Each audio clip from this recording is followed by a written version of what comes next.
2025 оны багш болцол төвлөрдөнд оролцогч багшийн туслах амгалан 2024-өөс 2025 оны хичээлэндээ зорилго хангалах зорилготой манай цэцэрлэг нь гэр бүлийн орчин дахь хүүхэд хамгаалах эрүүл амьдрах байдал нэгдүгээр үйл ажиллагаа зохион байгуулсан байгаа.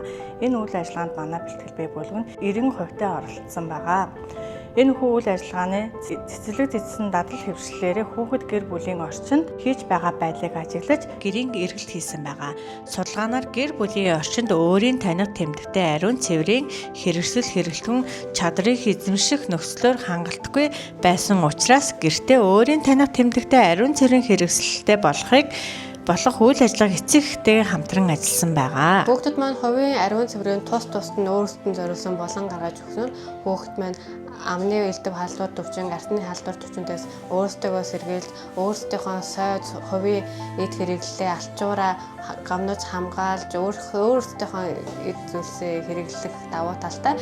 Энэ нь ирээдүйд гэсэн хувийн ариун цэврээ сайн сахиж, элдв өвчнөөс өөрсдөө сэргийлэхэд нэмэртэй ийм болон гаргаж өгсөн багштай баярлалаа. Бүгдээр нь өөрөө шавийн маань гадаа ирсэн байна. Одоо орж хэдүүлээ өөрийнхөө нойлын өрөөнд нь өөрөөдөө зориулсан булангийн тогтчулж өгцгөөе.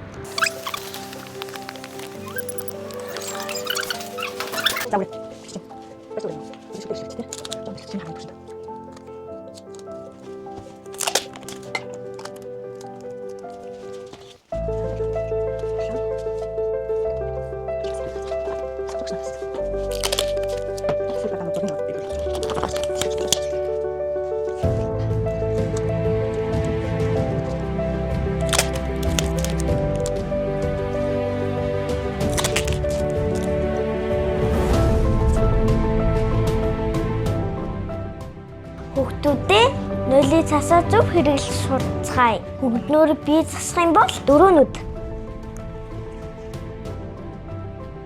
1 2 3 4. Хүн дээр бие засах юм бол 6 нүд. 1 2 3 4 5 6. Хүүхдүүдээ хэрэглэн нойлын цасаа хогийн самдаа хийшүү.